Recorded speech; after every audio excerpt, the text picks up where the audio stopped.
बोलो श्री कृष्ण कन्हैया लाल की जय। गुरु ब्रह्मा गुरुर्विष्णु गुरुदेव महेश्वर गुरु साक्षात् परब्रह्म तस्मै श्री गुरवे नमः। तस्मै श्री गुरवे नमः। प्रणामी विश्व द्वारा सञ्चालित सत्संग कार्यक्रममा साथै प्राणनाथ जयन्तीको सप्तदिवसीय कार्यक्रम अन्तर्गत आज पहिलो दिनको कार्यक्रममा परम पूजनीय परम वन्दनीय श्री 5 महामङ्गलपुरी धामका आचार्य श्री 108 सूर्यनारायण दासजी महाराज, सन्त गुरुजन विद्वान विदुषी, कार्यक्रम संयोजकज्यू, मिडिया सञ्चालकज्यू, साथै युवा जागरण कार्यक्रम अन्तर्गतका वक्ता भाइ बहिनीहरू र सम्पूर्ण सुन्दर साथीहरू यस कार्यक्रममा जोडिने हजुरहरू सबैमा करबद्ध प्रेम प्रणाम गर्दछु। प्रणाम। र कार्यक्रमलाई अगाडि बढाउन गइरहेको छु। सर्वप्रथम वाणी भजन गायन गरिदिनु हुन म पवित्र सापकोटा दिदी बुधबारेबाट हुनुहुन्छ, उहाँलाई हार्दिक अनुरोध गर्दछु।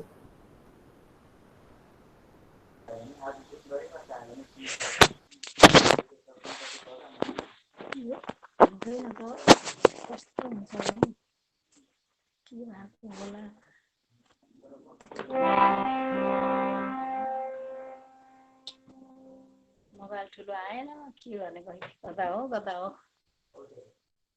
किन यस्तो हुन्छ मेरोमा चाहिँ।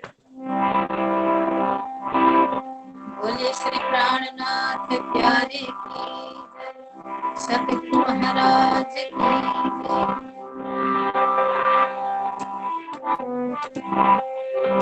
प्रथम लागू चरण को धनिये छोड़ा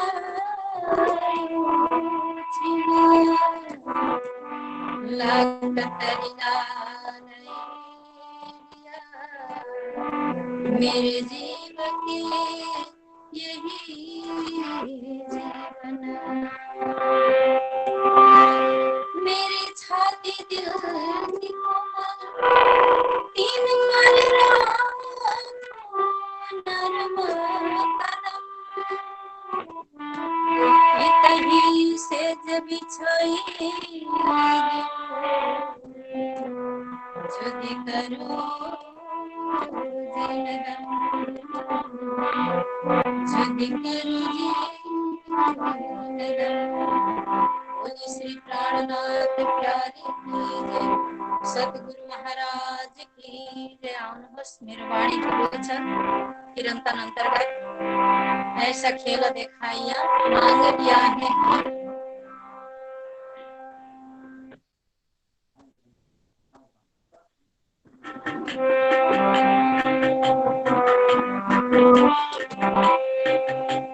ऐसा खेल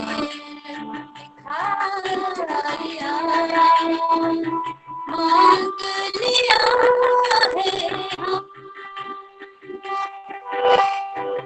और कैसे अर्ज करूं अब कैसे अर्ज करूं,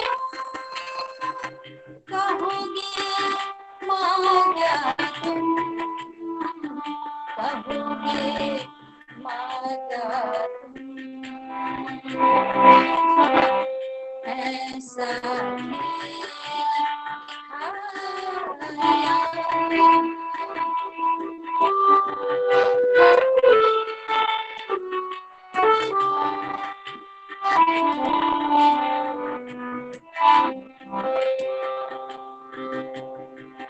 कछुआसन न राखिया ये छोटी दिखाई, कछुआसन न राखिया ये छोटी दिखाई, ऐसी जुदाई कर गई, ऐसी जुदाई कर गई,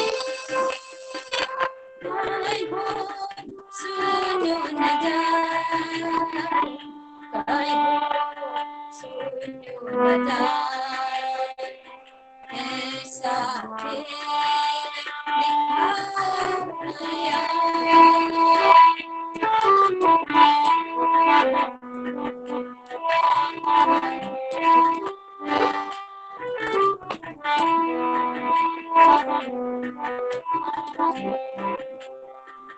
बैठी अंग लगाई के, ऐसी करी अंतराई, बैठी अंग लगाई के, ऐसी करी अंतराई, नाक चुनेला देखता, नाक चुनेला देखता, नाक छुआपो लखाए, नाक छुआपो लखाए, ऐसा खेल दिखाया।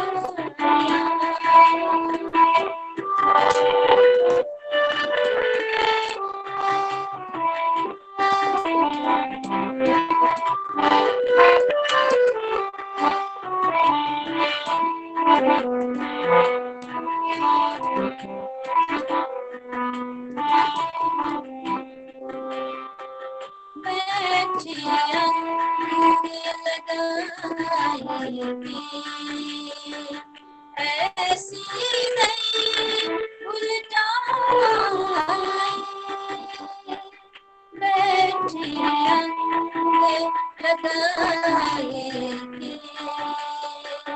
ऐसी नहीं उलटाई, नाक चुने कहे सकूं, नाक चुने कहे सकूं, ना पिया शब्द सुनाए, ना पिया शब्द सुनाए, ऐसा खेल दिखाया।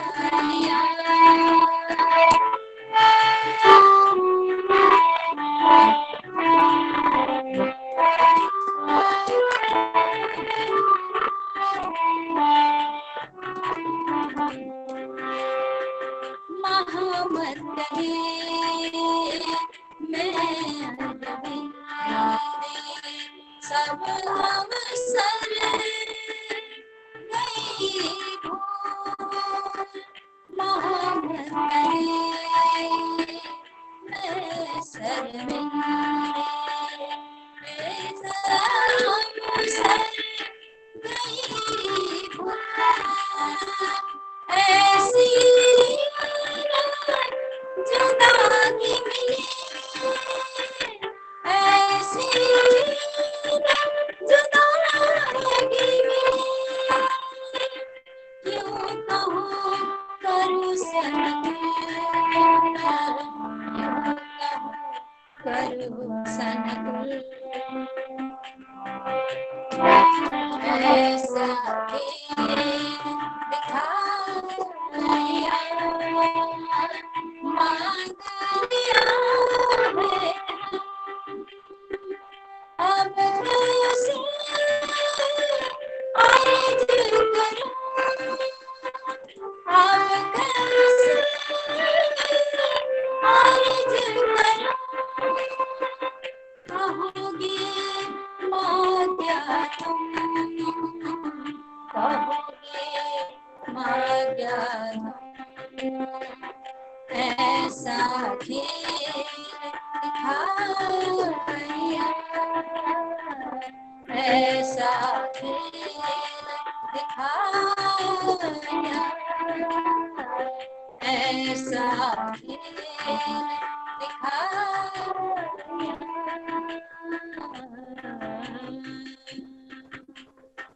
बोलिए श्री प्राणनाथ प्यारे की जय, सतगुरु महाराज की जय, प्रणाम। धेरै धेरै धन्यवाद परमादरणीय दिदी पवित्र सापकोटा दिदीलाई। उहाँले बाणी भजन अत्यन्त मधुर स्वरमा गायन गरेर हामीलाई श्रवण गराउनुभयो र यस पछाडि पुनः भजनकै पालो छ र भजन गायन गरिदिनु हुन परमादरणीय दिदी अनुराधा भण्डारीजी उहाँ इटरीबाट हुनुहुन्छ। उहाँलाई आफ्नो भजन प्रस्तुत गरिदिनु हुन विनम्र अनुरोध गर्दछु। प्रणाम। अस्ति अस्ति गाउँदै हुनुहुन्छ।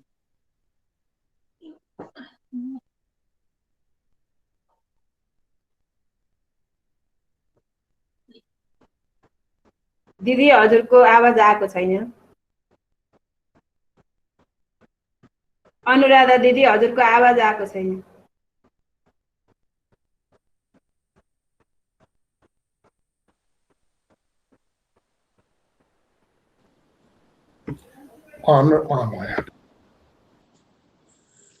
श्री प्राणनाथ निज मूलपति श्री मिहिराज सुना तेज कुंवरी श्यामा जुगल को पल पल करू प्रणाम।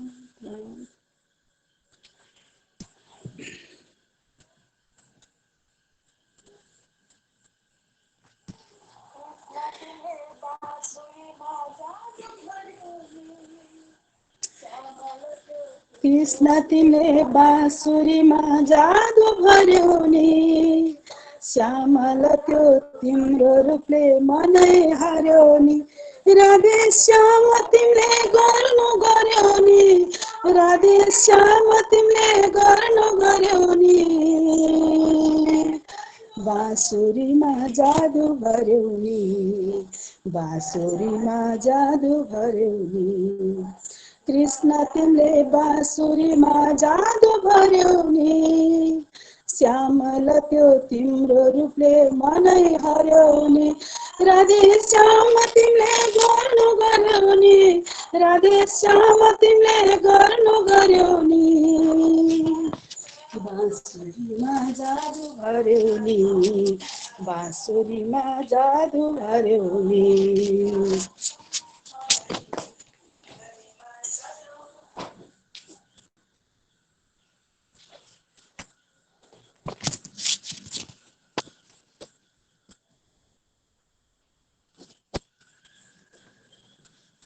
कृष्ण तिमीले बाँसुरीमा जादु भर्यौ नि श्यामल त्यो तिम्रो रूपले मनै हार्यौ नि राधे श्याम तिमीले गर्नु गर्यौ नि राधे श्याम तिमीले गर्नु गर्यौ नि बाँसुरीमा जादु भर्यौ नि बाँसुरीमा जादु भर्यौ नि मथुरा नि जाऊ लाग्छ मलाई वृन्दावन धाऊ लाग्छ मथुरा नि जाऊ लाग्छ मलाई वृन्दावन धाऊ लाग्छ तिम्रो रूप अनेका छन् मलाई हृदयमा सजाउ लाग्छ तिम्रो रूप अनेका छन् मलाई हृदयमा सजाउ लाग्छ राधे श्याम तिमीले गर्नु गर्यौ नि राधे श्याम तिमीले गर्नु गर्यौ नि बाँसुरीमा जादु भर्यौ नि बाँसुरीमा जादु भर्यौ नि कृष्ण तिमीले बाँसुरीमा जादु भर्यौ नि कृष्ण तिमीले बाँसुरीमा जादु भर्यौ नि श्यामल त्यो तिम्रो रूपले मनै हार्यौ नि राधे श्याम तिमीले गर्नु गर्यौ नि राधे श्याम तिमीले गर्नु गर्यौ नि बाँसुरीमा जादु भर्यौ नि हो बाँसुरीमा जादु भर्यौ नि तिम्रो सामु आऊ लाग्छ मलाई तिम्रो भजन गाऊ लाग्छ तिम्रो सामु आऊ लाग्छ मलाई तिम्रो भजन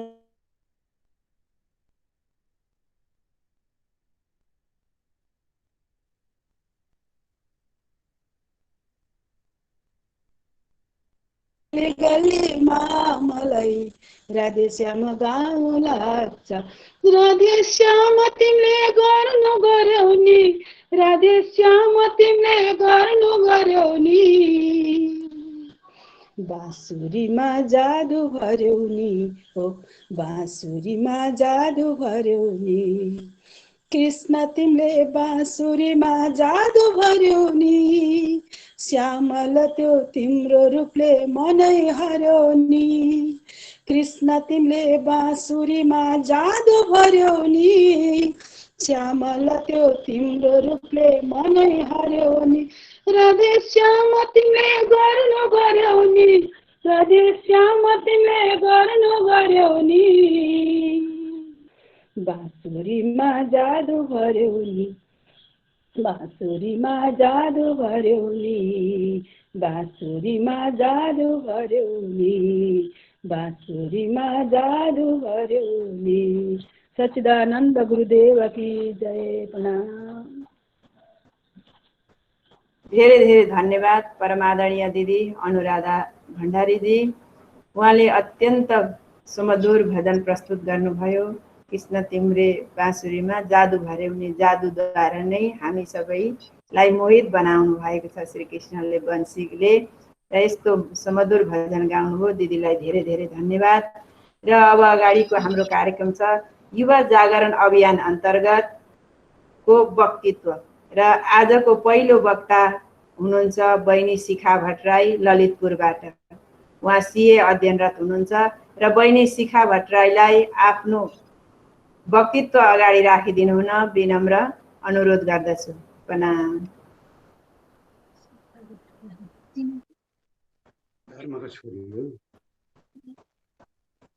सम्पूर्ण सुन्दर साथहरुमा मेरो प्रेम प्रणाम।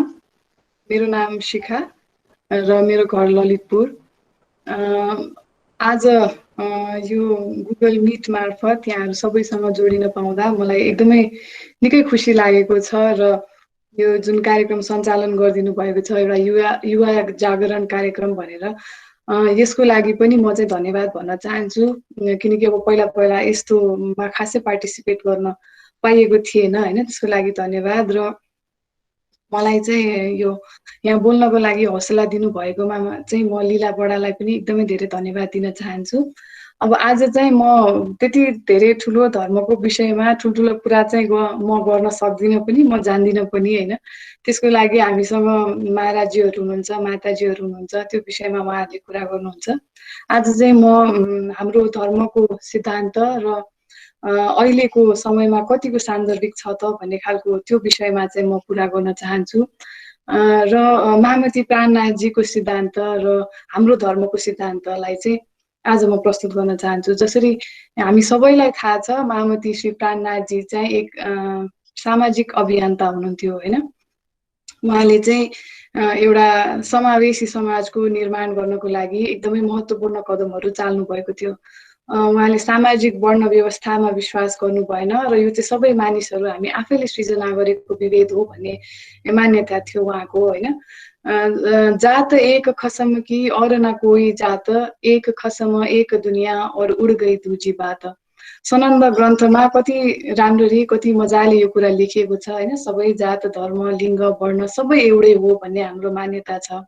र हाम्रो प्रणामी धर्मको एउटा एकदमै ब्युटिफुल प्रिन्सिपल भनौँ न, एउटा ब्युटी नै त्यही छ। हामीले चाहिँ कसैमा चाहिँ भेदभाव गर्दैनौँ, हाम्रो लागि सबै एकै हो भन्ने मान्यता छ। अब हामी गर्वका साथ भन्छौँ हामी यो विभेदमा चाहिँ विश्वास गर्दैनौँ भनेर। र अब आज चाहिँ मैले यही विषयमा, यही विभेदकै विषयमा चाहिँ एउटा जातीय भेदभाव, जातीय विभेद र लैङ्गिक समानता, त्यो दुईटा विषयमा धेरै विषयमा कुरा गर्न मिल्थ्यो, तर अब मैले चाहिँ आज यो दुईटा विषयमा मात्र फोकस गर्न चाहे हैन, जातीय विभेद र लैङ्गिक समानता। जसरी अब सुरुमा अब हामीले आज जातीय विभेदबाट सुरु गरौँ हैन। जसरी अब छुवाछुतको विरोधी हुनुहुन्थ्यो महामती श्री प्राणनाथ। उहाँले त्यो बेलामा लगभग 350 वर्ष अघि धाराबाई जसलाई चाहिँ हामीले दलित मान्थ्यौँ भनौँ न त्यो बेला, उहाँलाई दीक्षा दिएर मूलधारमा प्रवेश गराउनु भयो हैन। त्यो पनि एउटा समावेशी समाजको निर्माणको लागि एकदमै ठुलो स्टेप थियो त्यो बेलाको लागि। र त्यो बेला उहाँले एउटा यस्तो कदम चाल्नु भनेको धेरै ठुलो कुरा हो, किनकि अहिले आएर 21औं शताब्दीमा आएर पनि हामीले यो छुवाछुत विरुद्ध होइन, जातीय भेदभाव विरुद्ध चाहिँ अहिले पनि सङ्घर्ष गर्नु परिरहेको छ, अहिले पनि आन्दोलन गर्नु परिरहेको छ। र त्यस्तो यस्तो कुराहरू सुन्दा चाहिँ हाम्रो धर्म चाहिँ कति अहेड अफ इट्स टाइम भन्छ नि हामीले होइन, त्यस्तो खालको हुन्छ। अहिले सुन्दा पनि गर्व लाग्छ, हामी चाहिँ कति चाहिँ यो कुरामा चाहिँ हामी कति ओपन माइन्डेड छौँ भन्ने कुरामा चाहिँ अहिले पनि गर्व लाग्छ र अहिले पनि उत्तिकै सान्दर्भिक छ। जस्तो अहिले हालकै कुरा गर्ने हो भने नेपालमा रुकुम हत्याकाण्ड भयो, हामी सबैलाई थाहा छ होइन। जेठ 10 गते रुकुममा 6 जना युवाहरू मारिनुभयो। कारण के थियो भन्दा एउटा दलित जातको युवाले चाहिँ सो कल्ड अप्पर कास्टको युवतीसँग बिहा गर्न खोज्नुभयो। त्यो विषयलाई लिएर एउटा पुरै गाउँमै लिएर 6 जना युवाहरूको हत्या गरियो र त्यसपछि देशव्यापी आन्दोलन पनि सुरु भयो। हामीले सोसियल मिडियामा त्यो हुन्छ नि मान्छेहरूको रिस पनि देख्यौँ होइन। र अब अहिले पनि कतिको त्यो विषयलाई लिएर, जातीय भेदभावलाई लिएर अहिले पनि कतिसम्म चाहिँ आन्दोलन गर्नु परिरहेको छ, नियम कानुनै ल्याउनु परेको छ यो भेदभाव चाहिँ राम्रो होइन भन्नको लागि। भने बागमती प्राणनाथजीले त्यो बेलामै यो कुरा चाहिँ ठिक होइन भनेर जुन सिद्धान्त हाम्रो अगाडि राखिदिनु भयो त्यो चाहिँ एकदमै सराहनीय छ।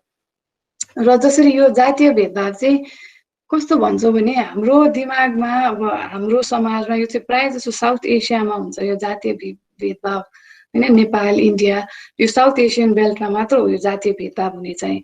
र अब यति हाम्रो दिमागमा मस्तिष्कमा यति गढेर बसेको छ होइन, हामीले कतिपय ठाउँमा त हामीलाई थाहा नै हुँदैन हामी विभेद गरिरहेको छौँ भनेर पनि हामीलाई थाहा हुँदैन होइन। अब जस्तो अब हाम्रै कुरा गरौँ न, अब अहिले एभ्रिडे लाइफमा हुने कुराहरू गरौँ होइन। जस्तो हाम्रो घरमा बिहेको कार्ड आउँछ, हामी हेर्छौँ सुरुमै केटाको थर के, केटीको थर के, अन्तर्जातीय विवाह हो कि होइन भन्ने खालको कुरामा हामीलाई कति चासो हुन्छ होइन। अहिले पनि हामी त्यो विषयमा कुरा गर्छौँ। र अब म आफ्नै इक्जाम्पल दिन चाहन्छु होइन, मैले एक्सपिरियन्स गरेकै कुराहरू यहाँहरूसँग सेयर गर्न चाहन्छु। जस्तो अब नयाँ मान्छेहरू भेटिन्छ होइन, उहाँहरूले अब सोध्नुहुन्छ तपाईँको नाम के हो भन्नुहुन्छ, मैले मेरो नाम शिखा भन्छु।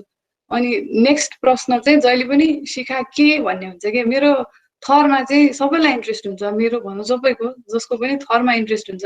अनि अब मैले म शिखा भट्टराई भनिसकेपछि प्राय चाहिँ अब बाहुन पो हो, कस्तो बाहुन जस्तो नदेखिने तपाईँ त भन्ने खालको के हुन्छ नि। एउटा बाहुन भन्ने बित्तिकै एउटा इमेज बसिसक्यो कि उहाँको माइन्डमा चाहिँ म चाहिँ यस्तो देखिनु पर्छ भन्ने खालको हुन्छ नि होइन। अब म बाहुनको होस् या कुनै एउटा मगरको होस् वा नेवारको होस्, जसको पनि हामीले चाहिँ यो जात भनिसकेपछि यस्तो खालको देखिनुपर्छ है भन्ने सोच हुन्छ।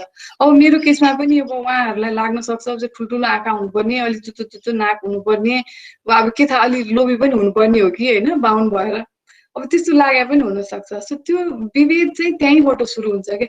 यो हामी कतिले पनि गर्छौँ होला यो कुराहरू होइन, हामीले पनि भन्छौँ होला कतिलाई कस्तो तपाईँ त बाहुन जस्तै हुनुहुन्न, कस्तो तपाईँ त नेवार जस्तै हुनुहुन्न भन्दाखेरि हामीले एउटा इमेज त माइन्डमा बनाइसक्यो नि, यो जातको भनेपछि यो यस्तो देखिनु पर्ने हो है भनेर। त्यही नै विभेद आइसक्यो होइन, हामीले सबैलाई एक रूपमा हेर्न सकेको छैनौँ। र अब जस्तो नेपालमा त धेरै सङ्घर्ष गर्नु परेको छ यो जातीय विभेदलाई हटाउनलाई होइन। हाम्रोमा 10 वर्ष लामो जुन जनयुद्ध भयो, त्यो जनयुद्धको एउटा मेजर अब्जेक्टिभै समावेशी समाजको निर्माण गर्ने थियो। भनेपछि एउटा कत्रो ठुलोसम्म आन्दोलन हामीले यो छुवाछुत हटाउनलाई वा यो जातीय विभेद हटाउनको लागि गरेका छौँ होइन। र अब यही विषयमा कुरा गर्दा जसरी प्राणनाथजीको सिद्धान्त भन्छौँ, हाम्रो धर्मको सिद्धान्त भन्छौँ होइन। तर अब हामीले आफूलाई क्वेसन चाहिँ के गर्नुपर्छ भने जस्तो जातमा विश्वास नगर्ने, भेदभाव नगर्ने भन्छौँ, तर के अब प्रणामी भित्रको जातमा मात्र विश्वास नगर्ने कि त्यो मान्छे प्रणामी छैन भने पनि त्यसलाई समान दृष्टिकोणले हामीले हेर्ने होइन। कतिपय केसमा हामीले देखेको छौँ, हामीले एक्सपिरियन्स पनि गरेको छौँ, प्रणामी भइन्जेलसम्म हामीलाई उसको जातसँग कुनै पनि मतलब हुँदैन, सरोकार हुँदैन प्रणामी छ भने। तर त्यही मान्छे प्रणामी होइन भने उसको जातले चाहिँ हामीलाई फरक पर्छ। यो किन त होइन। कतिपय केसमा यस्तो पनि हुन्छ, हामीले आफूलाई क्वेसन गरौँ, मैले कसैलाई फेरि टार्गेट गर्न खोजेको पनि होइन है, त्यस्तो पर्सनली नलिदिनु होला। तर अब कतिले हामीले यो सोध्छौँ, यस्तो मेन्टालिटी पनि हुन्छ कतिको होइन, प्रणामी भइन्जेल चाहिँ हामी जे पनि ओके, तर प्रणामी यदि छैन भने चाहिँ हामीले उसलाई अर्कै नजरले हेर्छौँ। तर अब मायावती प्राणनाथजीले त प्रणामीभित्र मात्र भेदभाव नगर भन्नुभएको त होइन होला होइन, सबै एउटै हो, सबै जात सबै धर्म एउटै हो भनेर जुन सिद्धान्त उहाँले छोडेर जानु भएको छ त्यो चाहिँ हामीले कतिको मनन गरेको छौँ त होइन, कतिको हाम्रो यो डेली लाइफमा कतिको यसलाई चाहिँ हामीले प्र्याक्टिस गरेको छौँ त, त्यो कुराको त्यो विषयमा पनि हामीले चाहिँ अहिले आएर चाहिँ आफूलाई क्वेसन चाहिँ गर्नुपर्छ। र अब सँगसँगै यो लैङ्गिक समानताको कुरा गरौँ होइन, लैङ्गिक समानताको त झन् अब यो त एकदमै यो वर्ल्डमै एकदमै चासोको विषय हो, यसको लागि धेरै लामो सङ्घर्ष पनि भइरहेको छ, तर अहिलेसम्म पनि यो लैङ्गिक समानता चाहिँ हामीले पाएको छैनौँ होइन। हामी भन्छौँ अब लैङ्गिक समानता छ भन्ने खालको कुरा गर्छौँ होइन, तर पाएका छैनौँ। तर हाम्रो धर्ममा मायावती प्राणनाथजीले सन् 1989, त्यो भनेको आजभन्दा 331 वर्ष अगाडि चाहिँ केसरीबाईलाई धर्माचार्य घोषित गर्नुभयो होइन, उहाँलाई गादीपति बनाउनु भयो। त्यो भनेको त महिलाप्रतिको सम्मान होइन, त्यो बेलामा पनि महिलाहरू चाहिँ सक्षम छन्, महिलाहरूले गर्न सक्छन् भन्ने जुन प्राणनाथजीको विश्वास थियो त्यो पनि असाध्यै एकदमै इम्पोर्टेन्ट स्टेप थियो त्यो बेलाको समाजको लागि। त्यो बेलाको समाजलाई अगाडि बढाउनको लागि, समावेशी समाजको निर्माण गर्नको लागि त्यो एउटा अत्यन्तै इम्पोर्टेन्ट स्टेप थियो होइन। उहाँले 331 वर्ष अगाडि नै महिला र पुरुषलाई समान दृष्टिकोणले हेर्नुभयो। तर आज 2020 21औं शताब्दीमा आउँदा त्यो महिला पुरुषको समानता छ कि छैन? तर अब लैङ्गिक समानता भनेर चाहिँ अहिले आएर यो एजमा आएर हामीले महिला र पुरुष मात्र भन्न मिल्दैन होइन। जेन्डर भन्ने बित्तिकै महिला पुरुष र अन्य अदर्सलाई पनि हामीले काउन्ट गर्नुपर्छ। विश्वमा एउटा ठुलो कम्युनिटी छ जसले आफूलाई महिला पनि भन्न चाहनुहुन्न, पुरुष पनि भन्न चाहनुहुन्न। एउटा एलजिबिटिक्यू कम्युनिटी छ, ठुलो जमात छ उहाँहरूको होइन। त्यही भएर उहाँहरूलाई पनि समावेश गर्नुपर्छ। यो लैङ्गिक समानता भन्दाखेरि महिला पुरुष र अन्य र यो तिनैवटा उसलाई चाहिँ जेन्डरलाई चाहिँ हामीले कसरी समावेश गरेर, कसरी एउटै मानेर कसरी लिएर जाने त, भेदभाव कसरी नगर्ने भन्ने कुरा हो होइन। अब पहिला मायावती प्राणनाथको बेलामा त त्यो बेलामा महिलालाई वेद पढ्न, पुराण पढ्न होइन, स्वस्तानी पढ्न पनि नपाउने बेलामा उहाँले धर्माचार्य घोषित गर्नु भनेको त धेरै ठुलो कुरा हो र गर्व पनि महसुस गर्नुपर्छ हामीले यो विषयलाई चाहिँ लिएर होइन। अनि एउटा इम्पोर्टेन्ट स्टेप चाल्नु भएको छ भने। तर अहिले आएर कि हामीले यो जुन सिद्धान्त राख्नुभयो मायावती प्राणनाथजीले त्यो सिद्धान्तलाई हामीले फलो गरेको छौँ कि छैनौँ त? अहिले आएर के छ त, हाम्रो समाजमा कस्तो भइरहेको छ होइन। जस्तो एउटा सिम्पल उदाहरण दिन्छु, हाम्रो समाजमै भइरहेको कुरा, हामीले देखिरहने भोगिरहने कुरा भन्छु म होइन। जस्तो कसैको छोरी जन्मियो भने हामी खुसी हुन्छौँ, हामी निकै खुसी हुन्छौँ, बधाई दिन्छौँ, खुसी मनाउँछौँ होइन। अब सँगैमा कसैको छोरा जन्मियो भने हामीले खालि के भन्छौँ, अब त ढुक्क भइहाल्यो नि, अब तिम्रो त छोरा जन्मियो, अब अर्को सन्तान त जे भए पनि फरक पर्दैन भन्छौँ होइन। त्यो अब जानी हामीले विभेद गर्न खोजेको होइन होला, तर त्यहीँबाट विभेद सुरु भइसक्यो होइन। अब छोरी जन्मिँदा हामी खुसी हुन्छौँ, हामी अत्यन्तै खुसी हुन्छौँ, तर छोरा जन्मिँदा हामी अलिकति बढी खुसी हुन्छौँ होइन। त्यो पनि एउटा हामीले सोच्नुपर्ने कुरा हो। जानी विभेद गरेको हुँदैनौँ, तर कहिलेकाहीँ हुन्छ यस्तो कुरा हामीले आफैले पनि बोलिरहेका हुन्छौँ होइन। यो कुरालाई चाहिँ क्वेसन गर्नुपर्छ। जसरी अब हामीले छोरी मान्छेले चाहिँ यस्तो गर्नुपर्ने अथवा छोरी भएर यस्तो गर्नुहुन्छ, छोरी भएर यस्तो गर्नुहुन्न भनेर सिकाउँछौँ, छोरीहरूलाई पहिल्यै नै हामीले कन्डिसन गर्छौँ होइन। सँगैमा छोराले गर्नुहुने नगर्नुहुने भन्ने हुँदैन, तर हामीले घरदेखि नै यो कुरालाई चाहिँ पहिल्यैदेखि हुन्छ नि सिकाएर लैजानुपर्छ। अब मैले कति मेरो पुरुष साथीहरूसँग कुरा गर्छु होइन, यस्तो विषयमा मैले कुरा गर्दाखेरि कस्तो हुन्छ, उहाँहरूले के भन्नुहुन्छ भने हाम्रो घरमा त त्यस्तो छैन, हाम्रो घरमा विभेद छैन, हामी त एकदमै हुन्छ नि इक्वालिटीमा विश्वास गर्छौँ भन्छौँ। मैले उहाँहरूलाई जहिले पनि के भन्छु भन्दाखेरि मेरो यो 5वटा औँला मैले यहाँ टाढाबाट राखेर हेर्दाखेरि 5वटै औँला छर्लङ्ग देख्छु होइन। जब मेरो हात यो औँला मेरो पेटको नजिकै आउँछ नि धमिलो हुन्छ कि, घरभित्रै भइरहेको विभेद चाहिँ हामीले देख्दैनौँ। मेरै घरमा के भइरहेछ हामीलाई थाहा हुँदैन होइन। जस्तो कतिपय केसमा अब कसैले पनि इन्डिभिजुअली चाहिँ नलिनु होला है, यो जेन्डरको कुरा एकदमै सेन्सिटिभ हुन्छ। अब यो मैले महिला पुरुष बिचको विवाद सुरु गर्न खोजेको पनि होइन, मैले खालि अब हाम्रो समाजमा के भइरहेछ, कस्तोसम्म हुन्छ भनेर एउटा पिक्चर मात्र प्रेजेन्ट गर्न खोजेको छु यहाँ होइन। जसरी अब कतिपय केसमा अब चाडपर्व आउँछ होइन, महिलाहरूलाई त कति केसमा त चाडपर्व नआइदिए पनि हुन्थ्यो भने जस्तो हुन्छ। काम कति गर्नुपर्ने, जिम्मेवारी कति लिनुपर्ने होइन, त्यसले गर्दाखेरि एउटा घाँडो जस्तो पनि हुन्छ। कतिपय कुरामा यो घाँडो जस्तो पनि हुन्छ। जस्तो कस्तो हुन्छ भने अब दसैँकै कुरा गरौँ, हामी सबैजना मिलेर सँगै एउटै ठाउँमा भेला भएर सेलिब्रेट गर्छौँ दसैँ होइन। अब महिला दिदीबहिनीहरू चाहिँ सबै किचनमा लागेर खाना बनाउनमा हुने, या कोही चाहिँ अब सेवा पूजामा सबै तम तयारी सबै महिला दिदीबहिनीले गर्नुपर्ने, र हाम्रो पुरुष दाजुभाइहरू चाहिँ बसेर आरामले गफ गर्ने, तास खेल्ने, रमाइलो गर्ने, हाँस्ने खेल्ने होइन, उहाँहरूको त्यस्तो हुन्छ। र त्यही महिला दिदीबहिनीले त्यत्रो काम गरेको देख्दा देख्दै आफू छेउमा बसिरहेको छु, तास खेलिरहेको छु वा गफ गरिरहेको छु भने पनि एक ग्लास पानी ल्याउन भन्ने पनि हुन्छ। एक ग्लास पानी उहाँले उठेर खानु त सक्नुहुन्छ नि होइन, तर हामीले यति नर्मलाइज गरिसक्यौँ कि यो कुरालाई, त्यो हामीलाई देख्दैनौँ कि हामीले त्यहाँ विभेद भइरहेको देख्दैनौँ। एउटा महिला त्यसरी खटिरहनु भएको छ भने उहाँले गएर एक ग्लास पानी त खान सक्नुहुन्छ नि, अथवा पकाइदिएको खाना पस्केर खान त सक्नुहुन्छ नि। तर कति पुरुषहरू यस्तो पनि हुन्छ जसले त्यो पनि गर्नुहुन्न, र त्यसलाई हामीले एकदमै नर्मली लिन्छौँ। हाम्रो घरमा पनि हुन्छ होला, हामीले हेऱ्यौँ भने हाम्रै घरमा त्यस्तो हुन्छ होला, त्यसलाई हामीले एकदम नर्मलाइज गरेका छौँ। किन भन्दाखेरि यो चलिआएको चलन छ, यसरी नै भइरहेछ, मेरो आमाले यही गर्नुभयो, मेरो दिदीले यही गर्नुभयो, अब यही त होला नि भन्नुहुन्छ। तर यस्तो कुरालाई चाहिँ हामीले क्वेसन गर्नुपर्छ होइन, यो कतिसम्मको राइट हो, कतिसम्मको रङ हो, के कुरालाई चाहिँ हामीले फलो गर्ने वा के कुरालाई चाहिँ फलो नगर्ने भन्ने कुरामा चाहिँ हामीले एकदमै केयरफुल हुनुपर्छ, सोच्नुपर्छ होइन। र अब महामती प्राणनाथजीले भन्नुभएको जस्तो सब जाति मिली एक ठाउँ र कोही न कहे धनी मेरा और प्रकाश ग्रन्थमा लेखिएको छ, सबैको लागि चाहिँ राज्य एक हुनुहुन्छ, सबै हामी सबै एक हौँ र राज्यको नजरमा हामी सबै एक हौँ भनेर भन्नुभएको छ भने यहाँ अब परमधाममा मात्र एक त होइन नि होइन, परमधाममा एक छौँ भने यहाँ पनि एक हौँ न, यहाँ पनि कसैमाथि विभेद नगरौँ, कसैमाथि चाहिँ हामीले दमन नगरौँ, सबैलाई एक रूपले हेरौँ। र जे कुरा चाहिँ हामीले परमधाममा चाहिँ त्यसलाई फलो गर्छौँ भने यहाँ पनि गरौँ। अब हाम्रो यो अहिलेको समाजलाई पनि त्यसरी नै अगाडि लैजाउँ होइन। जसरी अब अहिले आएर हामी टेक्नोलोजीमा एकदमै अपडेट भएको छ होइन, हामीले जुम चलाउन सिक्यौँ, मिट चलाउन सिक्यौँ, भिडियो कलहरू गर्न सिक्यौँ, अनलाइन सत्सङ्गहरू सिक्यौँ, सबैमा हामीले टेक्नोलोजीमा आफूलाई यस्तो अपडेट गरेका छौँ भने त्यसरी नै यो सामाजिक विषयहरूमा चाहिँ आफूले आफूलाई अपडेट गर्न उत्तिकै आवश्यक छ। अहिलेको समयमा के कुरा गर्नुपर्छ, के राइट हो, के रङ हो भनेर हामी बुझ्छौँ होइन। र आफ्नो घरभित्र भइरहेको विभेद, घरमा के भइरहेको छ, हामीले छिमेकीकोमा के भइरहेको छ भनेर हेर्नुभन्दा पहिला हाम्रो घरमा के भइरहेको छ र मैले के गरिरहेको छु भन्ने विषयलाई चाहिँ निहाल्नुपर्छ। सानो सानो कुरालाई चाहिँ जुन कुरा नर्मल लागिरहेको हुन्छ त्यो नहुन सक्छ होइन, क्वेसन गर्नुपर्छ।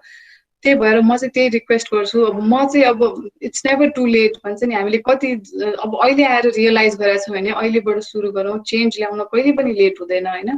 र अब यस्तो सहज वातावरण बनाऊ होइन, यो नयाँ पुस्ताको लागि यति सजिलो होस् कि यस्तो सहज वातावरण, एउटा यस्तो समावेशी समाजको निर्माण गरौँ होइन, जहाँ चाहिँ कसैले पनि आफ्नो हक अधिकारको लागि, समानताको लागि चाहिँ आन्दोलन गर्नु नपरोस् र सङ्घर्ष गर्नु नपरोस्। र प्राणनाथजीको सिद्धान्त र हाम्रो श्रीकृष्ण प्रणामी धर्मको सिद्धान्त जस्तो सबै चाहिँ एक भएर चाहिँ हामी यो परमधाममा जसरी एक भएर बस्छौँ यहाँ पनि हामी एक भएर बस्न सकौँ। र यति भन्दै चाहिँ म आज यहाँहरूबाट बिदा हुन्छु र मेरो कुरा सुनिदिनु भएकोमा यहाँ सम्पूर्णलाई धेरै धेरै धन्यवाद, प्रणाम। धेरै धेरै धन्यवाद बहिनी, अत्यन्त सारगर्भित मन्तव्य आफ्नो राख्नुभयो। बहिनीले समाजलाई परिवर्तन गर्न प्राणनाथजीको सिद्धान्तमा जे छ त्यसलाई हामीले फलो गरेर अगाडि बढ्यौँ भने अवश्य पनि समाज परिवर्तन हुन्छ भन्ने भावना राख्नुभयो। अब हाम्रो अगाडि परम पूजनीय परम वन्दनीय श्री 5 महामङ्गलपुरी धामका आचार्य श्री उपस्थित हुनुभयो।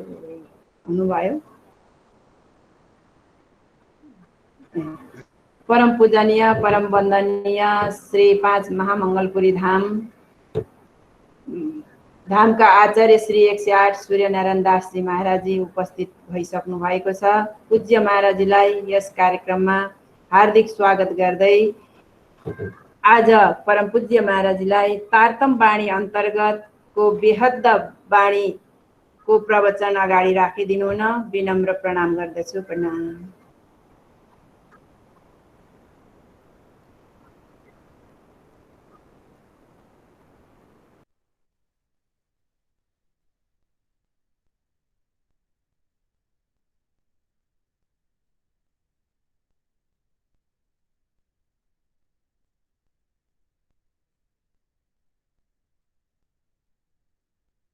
सद्गुरु चरण को करहो प्रेम प्रणाम। अशुभ हरण मंगल करने धनि श्रीदेव चंद्र जी राम। श्री प्राणनाथ जमूलपति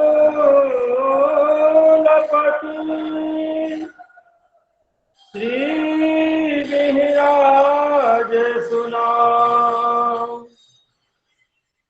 तेज कुंवरी श्यामा युगल पल पल करहु प्रणाम।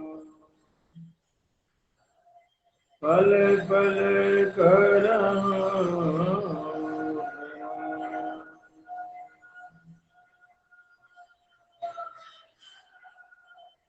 बोलो श्री प्राणनाथ प्यारे की जय। श्री बाजूराज महारानी की जय। श्री कृष्ण प्रणामी धर्म की जय। गूगल मीट पर उपस्थित नेपाल के आदरणीय समस्त सुंदर साथ जी, समिति के द्वारा श्री तारतम सागर वाणी के अंतर्गत जो रास किताब के बाद में दूसरा किताब है प्रकाश, जिस प्रकाश किताब में 30वां प्रकरण के बाद में 31वां प्रकरण वेहद वाणी है। उस वेहद वाणी के ऊपर में 5 दिनों तक लगातार हम सभी सुंदर सा जी चर्चा श्रवण करेंगे। आज प्रथम दिवस है। सबसे प्रथम मैं आप सभी सुंदर सा जी से प्रकाश ग्रंथ के ऊपर में कुछ परिचय दे देना चाह रहा हूं। जैसे कि हम सभी सुंदर साथ जी बीतक कथा के माध्यम से प्रतिवर्ष यह सुनते आए हैं कि जामनगर जहां श्री 5 नवतनपुरी धाम है, वहां से वाणी अवतरण का शुभारंभ हुआ। जब श्री महाराज ठाकुर विक्रम संवत 1714 में हबसा नजर कैद में बंद हुए, उस वर्ष अधिक मास होने के कारण 13 महीने का एक वर्ष था। 13 महीने 1 वर्ष तक महामती प्राणनाथ जी महाराज हबसा नजर कैद में रहे। वहां पे उनके मुखार बिंद से परब्रह्म परमात्मा श्री कृष्ण श्रीनाथ जी महाराज ने 4 ग्रंथों का अवतरण करवाया, जिसमें से प्रथम ग्रंथ रास, द्वितीय ग्रंथ प्रकाश, तृतीय ग्रंथ खटऋतु और चौथा ग्रंथ कलश किताब के मात्र 2 चौपाइयों का ही अवतरण हो पाया था। पर हमें प्रकाश ग्रंथ के अंतर्गत जो वेहद वाणी है, उस वाणी के ऊपर में चर्चा श्रवण करनी है। इसलिए मैं प्रकाश ग्रंथ के संदर्भ में आपको बता दूं कि प्रकाश ग्रंथ जब हबसा में अवतरण किया गया तो उसमें टोटल गुजराती भाषा में ही सब अवतरण किया गया है। कुछ एक प्रकरण जाटी सिंधी भाषा के हैं। संपूर्ण ग्रंथ का अवतरण हबसा में हुआ मात्र एक वेहद वाणी, जिस वेहद वाणी का अवतरण जब महामती प्राणनाथ जी महाराज अहमदाबाद से दीप बंदर जा रहे थे, नौका में आप बैठे हुए थे, जहाज में आप बैठे हुए थे,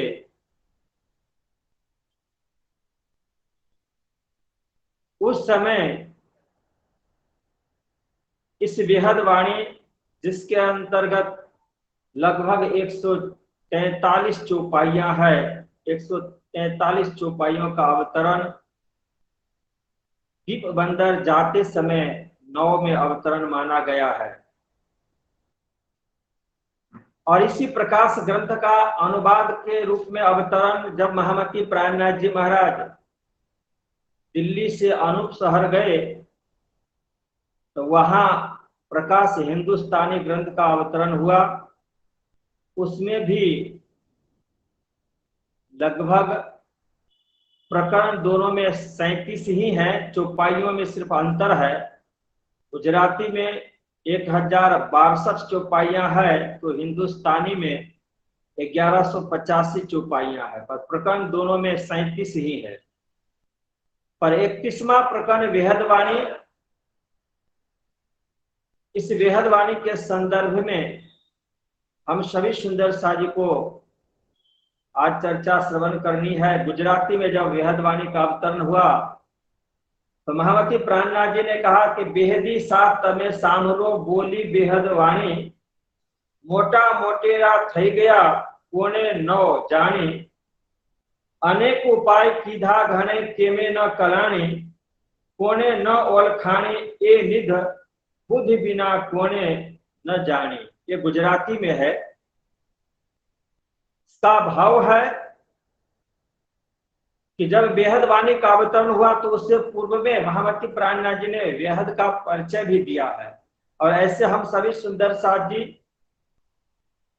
विराट के माध्यम से संसार को अलग अलग खंड में जानते हैं, जिससे हमारे यहाँ संतों ने गाया है कि हद पार बेहद है, बेहद पार अक्षर, अक्षर पार वतन है, जागिए इन घर। यहाँ पे हद, बेहद, अक्षर और अक्षर पार वतन, ये 4 पार्ट कर दिया गया है। हद से तात्पर्य है विराट के माध्यम से कि पाताल से लेकर जो 14 लोक ब्रह्मांड 8 आवरण से घिरा हुआ है, उस ब्रह्मांड को स्थूल ब्रह्मांड कहा गया है। पाताल से लेकर के वैकुंठ तक जो 8 आवरण से घिरा हुआ है, और उस अष्टावरण के परे जो 7 शून्य है, उस 7 शून्य को दूसरा ब्रह्मांड अर्थात सूक्ष्म ब्रह्मांड कहा गया है। तो स्थूल और सूक्ष्म ब्रह्मांड ये हद में आ जाता है, जिनके निर्माण करने वाले त्रिदेव ब्रह्मा विष्णु महेश और आदि नारायण भगवान हुआ करते हैं। तो आदि नारायण भगवान तक के जो ब्रह्मांड का सीमा है, उस सीमा को हद कहा गया। और कारण ब्रह्मांड जहां पे स्थायी रूप से रहा करता है, उसे अव्याकृत और सबलिक कहा जाता है। उसे एक बार वाणी ने कहा कि ये बेहद है, और बेहद से परे कहा कि जो अक्षर ब्रह्म है, जो अक्षर ब्रह्म अक्षरातीत परब्रह्म परमात्मा के परम धाम के ही एक पार्ट है। उस अक्षर धाम में रहने वाले जो भगवान जी है, उस भगवान जी का स्थान को उन्होंने कहा कि अक्षर धाम है। और उस जमुना जी के उस तरफ रहने वाले जो अक्षरातीत धाम है, उसे अपना वतन परम धाम कहा गया है, दिव्य ब्रह्मपुर धाम कहा गया है, निज धाम कहा गया है। ये तो एक सिद्धांत है। पर जिस सिद्धांत की बात महामती प्राणनाथ जी ने यहाँ पे बेहद वाणी के अंदर में की है, उस बेहद वाणी के संदर्भ में कहा गया कि अक्षरातीत धाम, अक्षर धाम और अक्षर ब्रह्म का जो 4 अंतःकरण है, अव्याकृत, सबलिक, केवल और सत्स्वरूप, वहां तक के सीमा को यहाँ पे बेहद माना गया है। और उस बेहद के अंदर में जो अक्षरातीत परब्रह्म परमात्मा का जो धाम है, निज धाम है, परम धाम है, जहां पर सिर्फ 12,000 ब्रह्म प्रियाएं श्री श्यामा जी महारानी और श्री कृष्ण श्री राजी महाराज, इन 3 ही का निवास स्थान है। ऐसा जो सुंदर रंग महल वह अक्षरातीत धाम है, वह परम धाम है, वह दिव्य ब्रह्मपुर धाम है। उस धाम के अंदर में परब्रह्म परमात्मा का रस विद्यमान है, जिसे प्रेम कहा गया है, जिसे अमृत कहा गया है, जिसे आनंद कहा गया है, जिसे वैदिक परंपरा में भी रसो वै सह, मतलब उस परब्रह्म परमात्मा को रस का स्वरूप ही माना गया है। आनंदो वै सह, उस परब्रह्म परमात्मा को आनंद का ही स्वरूप माना गया है। अमृतो वै सह, उस परमात्मा को अमृत ही माना गया है। और प्रेम ब्रह्म दो एक है, महामती प्राणनाथ जी ने कह करके उस परब्रह्म परमात्मा को प्रेम का ही स्वरूप माना गया है। तो उस अक्षरातीत धाम में, परम धाम में सिर्फ मात्र प्रेम ही प्रेम है। जिस प्रेम दर्शन करने के लिए अक्षर धाम में निवास कर रहे जो अक्षर ब्रह्म है, जिनके लिए हमारे तारतम सागर वाणी ने कहा कि अक्षरातीत के महल में प्रेम इसक बरतत, सो शुद्ध अक्षर को नहीं जो किन विध केल करत। कि अक्षरातीत धाम के अंदर में जो प्रेम का भंडार रह रहा है, वहां पे प्रेम ही प्रेम है। वह हमें मीन्स अक्षर ब्रह्म को पता नहीं है, और उसे जानने के लिए, दर्शन करने के लिए जब अक्षर ब्रह्म के अंतःकरण में अक्षरातीत परमात्मा श्री कृष्ण के द्वारा अभिलाषा कर दी गई, इच्छा उत्पन्न कर दी गई, तो अक्षर ब्रह्म ने मांगा कि हे परब्रह्म परमात्मा, आप जो इस धाम में रह करके श्री श्यामा जी महारानी के साथ और 12,000 ब्रह्म प्रियों के साथ में जो लीला विहार कर रहे हैं, इसमें जो अमृत निवास करता है, प्रेम निवास करता है, आनंद निवास करता है, रस ही रस भरा पड़ा हुआ है, उसका हमें दर्शन करवाएं। और उसे दर्शन करवाने के लिए स्वयं परब्रह्म परमात्मा ने श्री श्यामा जी महारानी और 12,000 ब्रह्म प्रियों के साथ साथ अक्षर ब्रह्म को भी दर्शन करवाने के लिए उन्होंने स्वयं ही अपने इच्छा मात्र से एक सुंदर सा संसार का निर्माण करते हैं।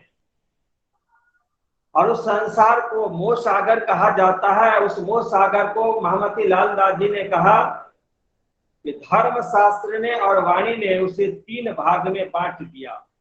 इसलिए लालदास जी ने अपने बीतक में लिखा है कि ताके 3 तकरार कहे सो भय तीनों पिंड। उस मोह सागर की रात्रि को 3 भाग में बांट दिया गया और उन तीनों भागों को इंड कहा गया। इंड का अर्थ होता है ब्रह्मांड, इंड का अर्थ होता है संसार। तो वह जो मोह सागर की एक रात्रि जिसे परब्रह्म परमात्मा श्री कृष्ण ने श्रीराज जी ने ही प्रकट किया, जिसे अक्षर ब्रह्म के द्वारा, भगवान नारायण के द्वारा, त्रिदेव ब्रह्मा विष्णु महेश के द्वारा आज इतना विशाल रूप में, विराट रूप में, संसार के रूप में हम सभी सुंदर सा जी देख रहे हैं, वह सिर्फ एकमात्र मोह सागर की रात्रि है। जिस मोह सागर की रात्रि को 3 भाग में बांट दिया गया और इन तीनों भागों को 3 ब्रह्मांड कहा गया, जिसे हम वाणी के माध्यम से कालमाया ब्रह्मांड, योगमाया ब्रह्मांड और प्रतिबिंब कालमाया ब्रह्मांड, ऐसे हम 3 ब्रह्मांड के नाम से जानते हैं। और श्री कृष्ण प्रणामी धर्म का जो तारतम सागर दर्शन है, वाणी है, उस वाणी के माध्यम से हम ये जानते हैं कि कालमाया ब्रह्मांड के अंदर में जो लीला हुई, उस लीला का नाम है ब्रज की लीला। योगमाया ब्रह्मांड में जो लीला हुई, उस लीला का नाम है रास लीला। और प्रतिबिंब कालमाया ब्रह्मांड के अंदर में जो लीला आज भी हो रही है, उस लीला का नाम है जागनी रास लीला।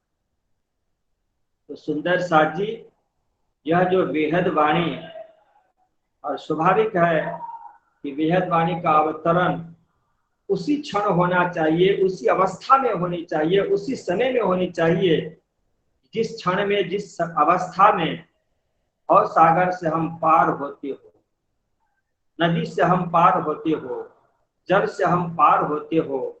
इसलिए महामती प्राणनाथ जी महाराज जब अहमदाबाद से दीप बंदर के लिए प्रस्थान कर रहे थे, नाव में बैठे हुए हैं, तो देखिए किस तरह से नाव के माध्यम से एक समुद्र को पार कर रहे हैं।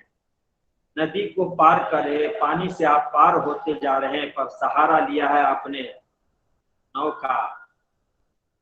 महामती प्राज्ञा जी ने यह संदेश दिया कि यह भी सागर ही है, इसलिए इसे रास ग्रंथ के अंदर में महामती प्राज्ञा जी ने सबसे प्रथम प्रकरण, पहली चौपाई और पहला चरण है कि हबे पहला मोहजलनी कहूँ बात।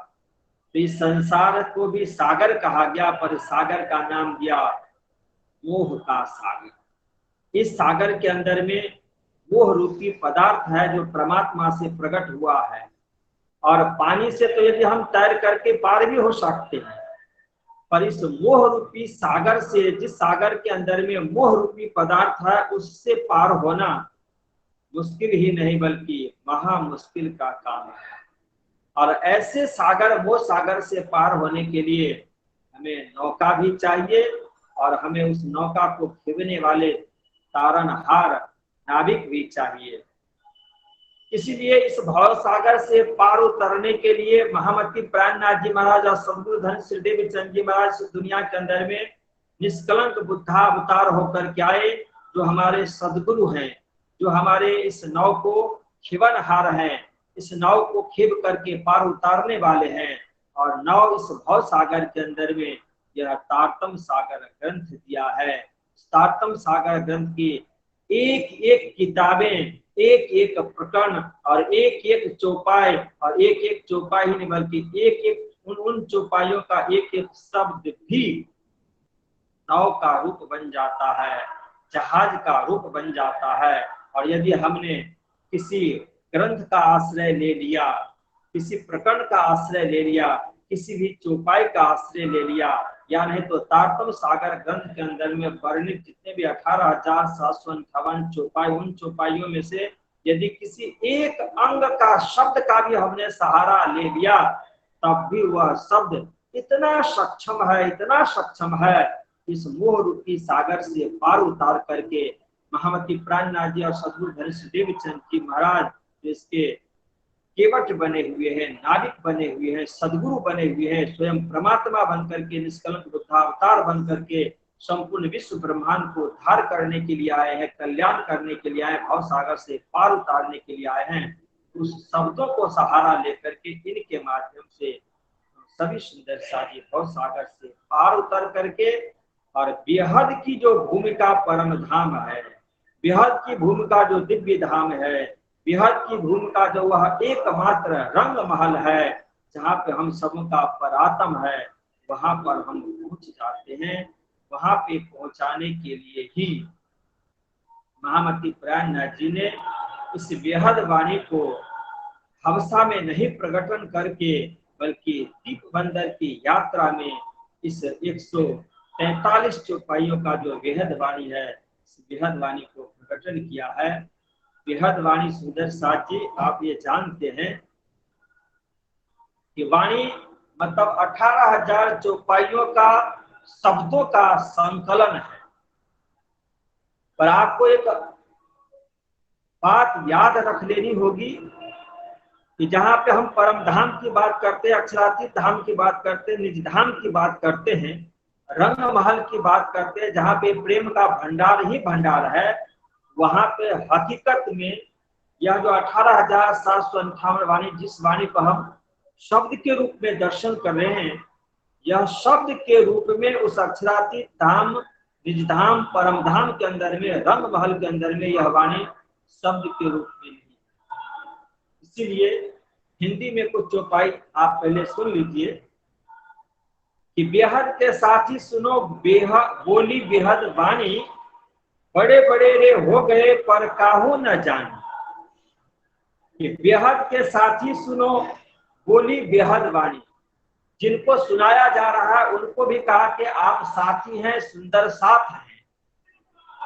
और आप सुंदर साथ कहाँ के हैं? तो बेहद के रहने वाले हैं। तो जो बेहद के रहने वाले सुंदर साथ है, ऐसे सुंदर साथी को वाणी सुनाई जा रही है, शब्द सुनाया जा रहा है। और वहां की भाषा के लिए आपने कहा कि हम आपको बोली बेहद वाणी, बेहद के अंदर में रहने वाली जो वाणी है, उस वाणी को हम बेहद के ही भाषा के माध्यम से, बेहद के ही बोली के माध्यम से। देखिए, भाषा और बोली दोनों में थोड़ा सा अंतर होता है। हम जब अपने क्षेत्र में रहते हैं तो अपने क्षेत्र में भाषा का उपयोग कम करते हैं, बल्कि बोली का उपयोग अधिक करते हैं। महामती प्राणनाथ जी ने कहा कि जो हमारे परम धाम के 12,000 ब्रह्म प्रियाएं हैं, वह हद के संसार के रहने वाले नहीं है। 14 लोक ब्रह्मांड में जो पाताल से लेकर के वैकुंठ तक, अष्टावरण तक का जो संसार है, वहां के भी रहने वाले नहीं है। दूसरा संसार जो निराकार 7 शून्य तक के हैं, उसके भी रहने वाले नहीं हैं। उससे ऊपर जो अव्याकृत है, वहां के भी रहने वाले नहीं है। उससे ऊपर जो सबलिक है, वहां के भी रहने वाले नहीं है। उससे ऊपर जो केवल है, वहां के भी रहने वाले नहीं है। उससे ऊपर जो सत स्वरूप है, वहां के भी रहने वाले नहीं है। उससे ऊपर जो अक्षरधाम है, वहां के भी रहने वाले नहीं है। वो तो प्योर जो बेहद भूमिका अक्षरातीत धाम है, निज धाम है, रंग महल है, वहां के रहने वाले हैं। वो हमारे बेहदी सुंदर साथ हैं। तो बेहदी सुंदर साथ जी के लिए कहा कि आपको हम एक वाणी सुना रहे हैं। वो वाणी हम आपको वहां की जो बोली है, उस बोली के माध्यम से सुना रहे। तो बेहद के सुंदर साजी को बेहद की वाणी और बेहद की बोली में ही सुनाई जा रही है। और हम फिर मैं आपको वहां ले चलूंगा कि उस अक्षरातीत धाम, परम धाम के अंदर में वाणी जो हम 18,758 शब्द के रूप में दर्शन कर रहे हैं, वहां पे शब्द नहीं है। शब्द तो हकीकत में भगवान जी के पास तक ही है, अक्षरधाम तक ही है। इसलिए उस धाम का नाम ही है अक्षरधाम। अक्षर शब्द, अक्षर से परे, सत्स्वरूप से परे, भगवान जी से परे नहीं है। जो अपने यहाँ, जिसको हम अक्षरातीत भी कहते हैं, तीस राज्य में अक्षरातीत धाम में श्री कृष्ण रहते हैं, और उनके जो सत स्वरूप है, अक्षर ब्रह्म हम जिनको कह रहे हैं, जो अक्षरधाम में रहा करते हैं, हकीकत में उस अक्षर ब्रह्म का नाम अक्षर ब्रह्म नहीं है। अक्षर ब्रह्म का नाम तो सत्स्वरूप है। अक्षर ब्रह्म का नाम भगवान जी है। इसलिए हम लोग गाते हैं ना कि भगवान जी खेलत बाल चरित्र। उस धाम में रहने वाले जो स्वरूप है, उस स्वरूप का नाम है सत्स्वरूप। उस स्वरूप का नाम है भगवान जी। पर वो रह रहे हैं अक्षर धाम में, इसलिए उनका नाम हो गया अक्षर ब्रह्म भी। तो शब्द वहीं तक है, पर जो ब्रह्म प्रियाओं को कहा जा रहा है, बेहद के सुंदर साथ को कहा जा रहा है कि हे बेहदी सुंदर साथी, मैं आपको बेहद की वाणी, बेहद की बोली में सुना रहा हूँ। तो बेहद की वाणी, बेहद की बोली में आप जब सुना रहे हैं, वो कैसे संभव है? इसलिए कहा कि मैं वह वाणी उस बोली में सुना रहा हूँ जिनके लिए इस दुनिया के अंदर में जब तक सतयुग, त्रेता, द्वापर और कलयुग, ये चारों युग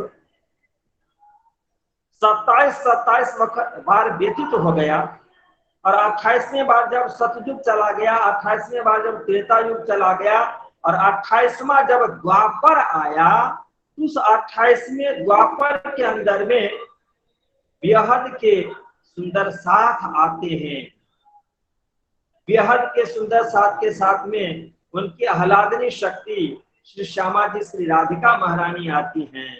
और बेहद के जो परब्रह्म परमात्मा श्री कृष्ण श्रीराज जी महाराज भी आते हैं। और उस समय में वो ब्रज मंडल के अंदर में 11 वर्ष और 52 दिन तक लीला, तो वो 11 वर्ष 52 दिन तक जो लीला हो रही है, उस लीला के अंदर में बेहद के जो बेहद मीन्स परम धाम के प्रेम की धारा को प्रकट किया, रस की धारा को प्रकट की, आनंद की धारा को, स्रोत को प्रवाहित किया गया, अमृत का भंडार वहां पे बरसा दिया गया 11 वर्ष 52 दिन के अंदर में। पर वह जो बरसाया गया वह भी शब्द नहीं है, बल्कि वह रस है, वह प्रेम है। और उस रस को, उस प्रेम को परम धाम से जब उतारा गया, तो अब महामती प्राणनाथ जी महाराज कहते हैं कि उस रस को, उस प्रेम को अब वाणी में परिवर्तन किया जा रहा है, शब्दों के अंदर में उसको समाहित कर दिया जा रहा है। इसीलिए कहा जाता है कि रस कहाँ निवास करता है? तो रस का निवास स्थान है शब्द। अब आप सभी सुंदर साजी को मैं कुछ सेकंड के लिए निज नाम मंत्र की तरफ ले जाता हूँ। हम सभी सुंदर साधु लोग प्रतिदिन निज नाम तारतम सागर महामंत्र का तारतम मंत्र का जो जाप करते हैं ना, उस तारतम मंत्र में आता है कि ये सतवाणी मत के लेव जो मैं इनको साथ। सुंदर साथ जी आप ध्यान दीजिए, जो ये 18,758 वाणी है ना, इस वाणी को तारतम मंत्र में कहा गया है कि ये सतवाणी, यह जो सतवाणी है इसको मत के लेव जो मैं इनको सार, इस वाणी को मंथन करने के बाद में इसमें से हम सार निकालें। विचार करो कि 18,758 वाणी को जिस तरह से दूध को या दही को हम किसी बर्तन में रख करके मथाने के द्वारा, इलेक्ट्रिक के द्वारा हम उसको मंथन करते हैं, तो दूध में से या दही में से मक्खन निकलता है। इसी तरह से महामती प्राणनाथ जी ने कहा कि यह जो 18,758 वाणी है ना, इस वाणी को आप मंथन करो। मंथन करने का यहाँ पे ये नहीं है कि मथानी डाल करके मंथन करना। मंथन करने का अर्थ है कि आप जब वाणी को पारायण करते हैं, पाठ करते हैं, या संत महात्मा गुरुजनों के द्वारा उनके मुखारबिंद से आप श्रवण करते हैं, तो ये पाठ करने के बाद में, पारायण करने के बाद में, आरती उतारने के बाद में, दर्शन करने के बाद में, प्रणाम करने के बाद में, श्रवण करने के बाद में कुछ क्षण बैठ करके जब हम उसका चिंतन करते हैं, वो चिंतन ही हो जाता है वाणी का मंथन करना। इसलिए धर्मशास्त्र ने भी कहा कि श्रवण के बाद मनन करो, निधिध्यासन करो। तो जब हम श्रवण करने के बाद में मनन और निधिध्यासन करते हैं, तो उस मनन और निधिध्यासन में से, इस वाणी के अंदर में से एक अलग सा तत्व निकलता है, और वह तत्व ही वाणी का सार हो जाता है। उस वाणी के सार के अंदर भी छुपा हुआ रहता है क्या? प्रेम। तो परम धाम के अंदर में जिस प्रेम का दर्शन अक्षर ब्रह्म ने देखा, किया, और इसके बाद में अक्षरातीत से प्रार्थना किया, इसका जो संपूर्ण भंडार है उसे हमें दर्शन करवाएं, तो अक्षर ब्रह्म को दर्शन करवाने के लिए ही परब्रह्म परमात्मा उस प्रेम की धारा को प्रवाहित करने के लिए 12,000 ब्रह्मप्रियों और श्री श्यामा जी महारानी को अवलंबन करने के लिए ब्रजमंडल में अवतरण किया, और श्री श्यामा जी और 12,000 ब्रह्मप्रियों को अवलंबन कर परम धाम का जो प्रेम है, रस है, अमृत है, आनंद है, उसे श्री कृष्ण ने 11 वर्ष और 52 दिन तक लीला की, और लीला के अंदर में जो रस, जो प्रेम प्रवाहित हुआ, उस प्रेम को ही अक्षर ब्रह्म। अब दूसरी चौपाई करें कि उपाय किए अनेकों पर काहू न लखानी, ये बानी निज बुद्धि बिना न जाए पहचानी। अब यहाँ पे उस गंभीर अर्थ को स्पष्ट किया जा रहा है कि हकीकत में बेहद तो परम धाम की भूमिका है, और उस बेहद के परम धाम की भूमिका के अंदर में जो वाणी है, वह वाणी तो है नहीं, वहां पे तो प्रेम है, वहां पे तो रस है, और उस रस को, उस प्रेम को पाने के लिए जब तक इस दुनिया के अंदर में 28वें द्वापर नहीं आया था, उस समय में, उस 28वें द्वापर में परब्रह्म परमात्मा का अवतरण नहीं हुआ था। उस 28वें द्वापर के अंदर उस परब्रह्म परमात्मा के साथ में अक्षर ब्रह्म भी नहीं आए हुए थे, श्री श्यामा जी और 12,000 ब्रह्मप्रिय भी नहीं प्रकट हुई थी। उससे पूर्व इस दुनिया के अंदर में एक से एक संत महात्मा हुए, साधक हुए, ऋषि महर्षि हुए, तत्वज्ञानी हुए, और यहाँ तक कि पंच वासना भी हुए, और उन लोगों ने भी उस बेहद की वाणी को खोज किया, संशोधन किया, अन्वेषण किया, तपश्चर्या करने के बाद में, साधना में जाने के बाद उसे पाने के लिए बहुत वर्षों तक वो तड़प गए। पर महामती प्राणनाथ जी ने कहा कि उपाय किए अनेकों, एक नहीं, संत महात्मा, ऋषि महर्षि, अवतारी पुरुष, और यहाँ तक कि श्री सुखदेव जी महाराज हो, संकादिक जी हुए, भगवान विष्णु हुए, भगवान शिव हुए, और कबीर साहब के इन पंच वासनाओं को नाम लेकर के भी महामती प्राणनाथ जी ने कहा इस बेहद की वाणी को पाने के लिए इन लोगों ने भी बहुत खोज की, पर कहा कि उपाय किए अनेकों पर काहू ना लखानी, पर किसी ने उस बेहद के वाणी को नहीं देखा, नहीं समझ पाए, नहीं प्राप्त कर पाए। ये वाणी निज बुद्धि बिना न जाए पहचानी। अब यहाँ पे महामती प्राणनाथ जी ने कहा कि जिस बेहद वाणी की बात मैं आप सभी सुंदर साज से कह रहा हूं, उस बेहद वाणी के लिए कहा कि एकमात्र ये वाणी निज बुद्धि बिना न जाए पहचाने। निज बुद्धि के बिना इस वाणी को किसी ने भी नहीं पहचान पाया। वह निज बुद्ध कौन है? तो अब सुंदर साज जी थोड़ी सी भूमिका में यदि एक बात समझ ले ना, तो आगे हम सभी सुंदर साज जी को बेहद वाणी समझने के लिए बहुत ही सरलतम रास्ता निकल जाएगा। सिर्फ आप ये समझ लें कि हकीकत में बेहद स्थान, तो मैंने आपसे निवेदन किया कि अव्याकृत से लेकर के परम धाम तक का स्थान बेहद भूमिका कहलाती है एक भाव में, और दूसरे भाव में सिर्फ बेहद मतलब रंग महल का जो स्थान है वही है बेहद भूमिका।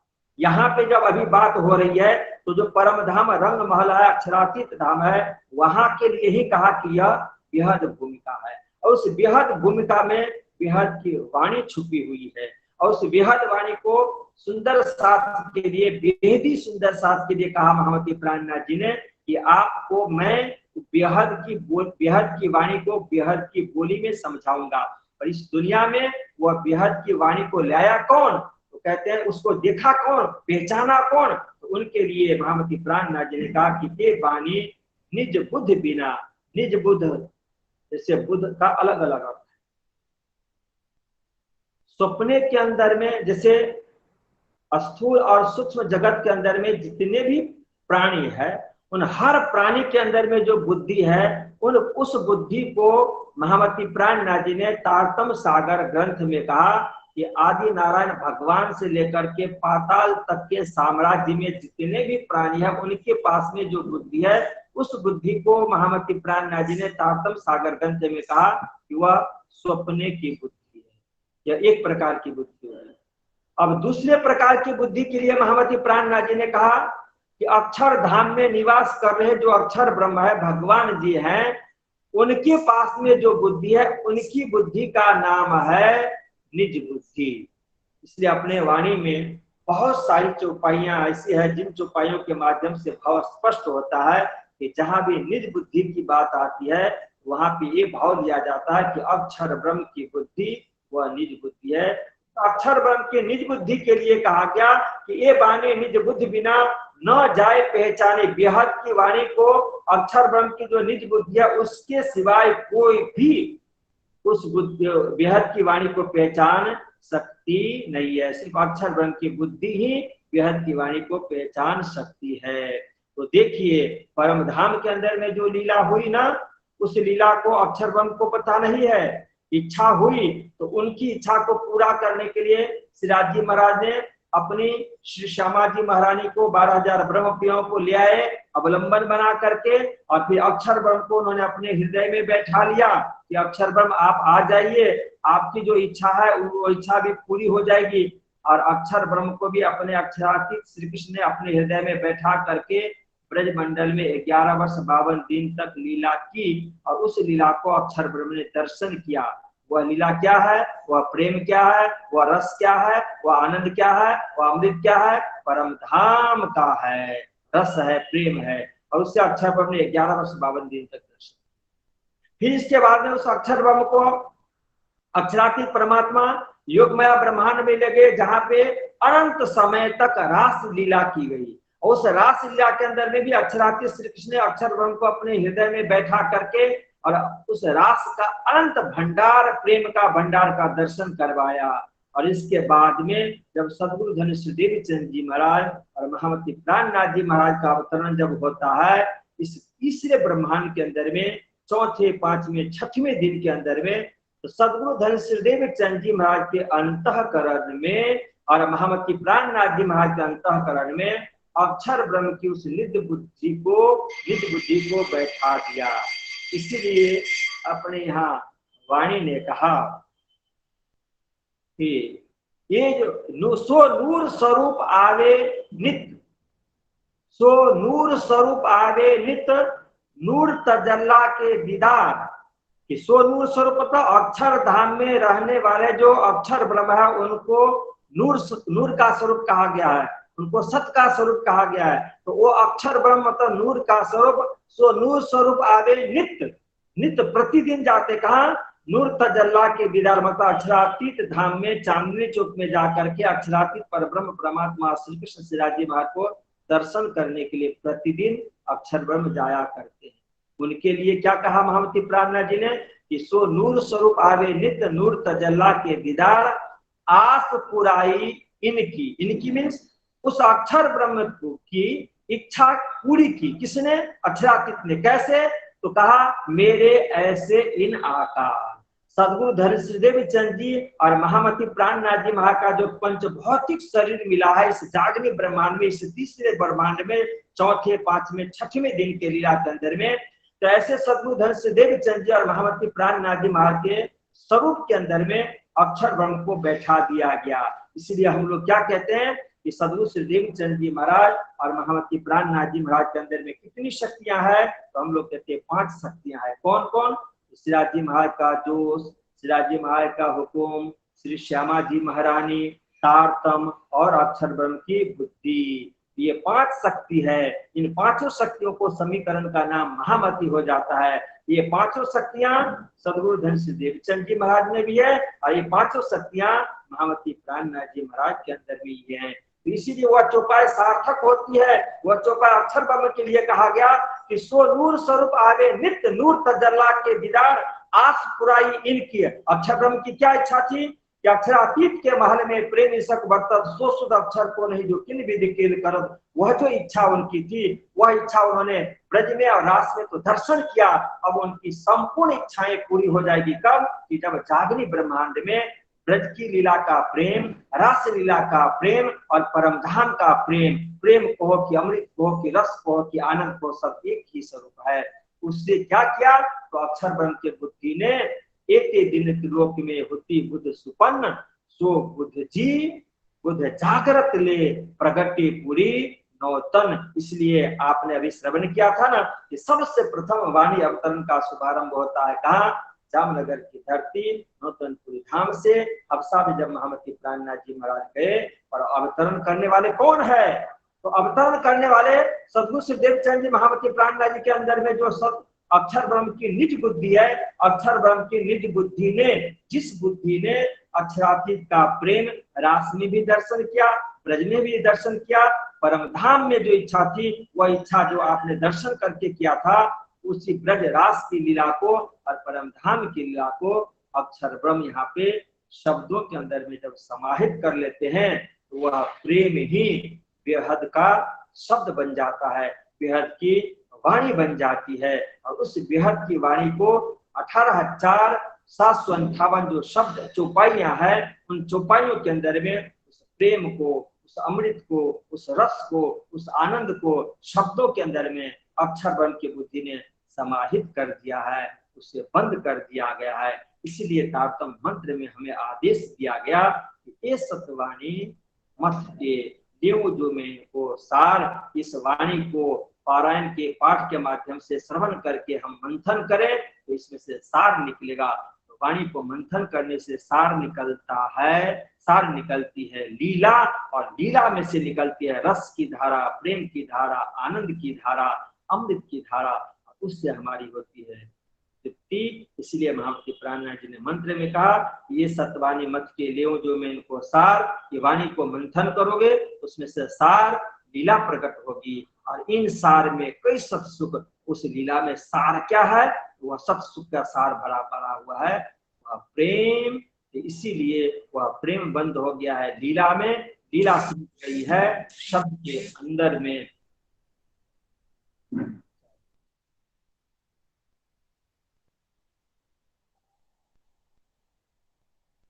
तो लीला समा गई है शब्द के अंदर में। तो इसलिए यह जो 18,758 वाणी ये परम धाम में प्रेम के रूप में है, इसलिए उनको बेहद की वाणी कही गई है। और बेहद की वाणी को बेहद की बोली के अंदर में हम सभी सुंदर साजी बंद करेंगे। तो आज इस समय में समय पूरा हो चुका है। अब कल और परसों मैं कहीं बाहर हूँ, फिर हम सभी सुंदर साजी श्रवण करेंगे बेहद वाणी के ऊपर में विस्तृत चर्चा 17 तारीख से लेके 17, 18, 19 और 20 तारीख तक श्रवण करेंगे। आज यहीं पे सभी सुंदर साजी को प्रणाम करते हुए विराम लेता हूँ। प्रणाम। बोलो श्री प्राणनाथ प्यारे की जय। श्री कृष्ण कन्हैया लाल की जय। सदगुरु महाराज की जय। सभी सुंदर साथियों को प्रणाम। प्रणाम महर्षि, प्रणाम। प्रणाम। परम पूज्य आचार्य श्रीले हामीलाई तारतम वाणी अन्तर्गतको बेहद वाणी प्रकाश पारिदिनु भयो र आचार्य श्री प्रति हार्दिक आभार व्यक्त गर्दै प्रेम प्रणाम गर्दछु। प्रणाम। अच्छा, मुझे बहुत कुछ पता नहीं है कि ये आयोजन किनके द्वारा हुआ है, किस तरह का आयोजन है, इसलिए मैं कुछ बोल नहीं पाया हूँ। तो मैं प्रकाश जी से पूछ लूंगा कि आयोजन नेपाल के सुंदर शाह जी के तरफ से है कि समिति के तरफ से है कि बाजूराज महिला मंडल के तरफ से है कि हमारे